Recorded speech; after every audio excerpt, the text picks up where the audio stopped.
जय महाराष्ट्र. मी advocate सागर देवरे. मी उभा आहे नीलमनगर येथील तालुका क्रीडा संकुल म्हणजेच वामनराव शाळेच्या बाजूतील मैदानावर. तुम्ही माझ्या मागे बघू शकतात, सर्वत्र कचरा आणि डम्पिंग ग्राउंड या ग्राउंडचं करून टाकलेलं आहे.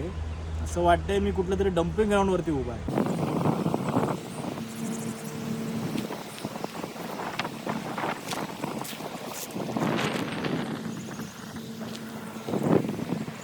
काही दिवसांपूर्वी इथे क्रीडा संकुल उभारलं जाणार अशी मोठी घोषणा करण्यात आली, परंतु आज या मैदानावरती डम्पिंग ग्राउंड उभं राहिलेलं आहे.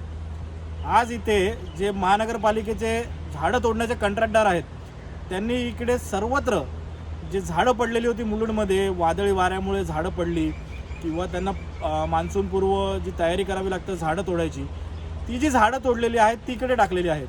उद्या नाल्यातील गाळ इथे येऊन टाकतील. बिल्डर लॉबी त्यांचं जे रॅबिट निघतं ते इथे येऊन टाकेल. म्हणजे या मैदानाचं डम्पिंग ग्राउंड करण्याचाच घाट या मुंबई महानगरपालिकेने घातला आहे का, असा प्रश्न मला निर्माण झालेला आहे. कायद्याचा तर कुठलाही धाक यांना राहिलेला नाही. मी महानगरपालिका असेल, कलेक्टर असेल, क्रीडा अधिकारी असतील, यांना पत्र लिहिलेलं आहे. कोणालाही कायद्याचा धाक राहिलेला नाही. उठसूट येतात, इथे मोकळी मैदानं दिसली तर डम्पिंग करून टाकतात. असाच सेम प्रकार स्मशानाच्या बाजूला जे मिठागरला आहे, आपल्या मिठागर रोड इथे स्मशान आहे तिथे झालेलं आहे.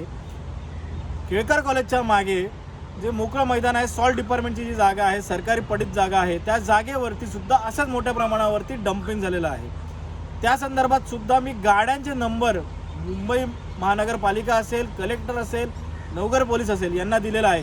कुठलीही कारवाई आजपर्यंत त्यांच्यावरती झालेली नाही. सरकारी मोकळ्या जागा हे यांचं कमवायचं उत्पन्नाचं साधन झालेलं आहे का, असाच प्रश्न मला पडतो.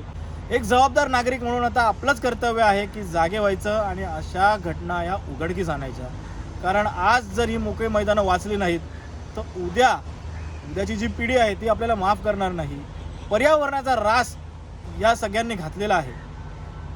आपलंच कर्तव्य आहे की आता जागं व्हायचं आणि या प्रशासनाला खडबडून जागा करायचं आणि त्यांना प्रश्न विचारायचा की नक्की कारवाई कधी होणार आहे.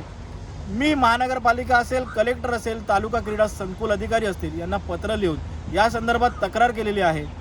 आणि जर लवकरात लवकर कारवाई झाली नाही तर यांच्या विरोधात आंदोलन छेडीन, एवढंच सांगून इकडेच थांबतो. जय हिंद, जय महाराष्ट्र.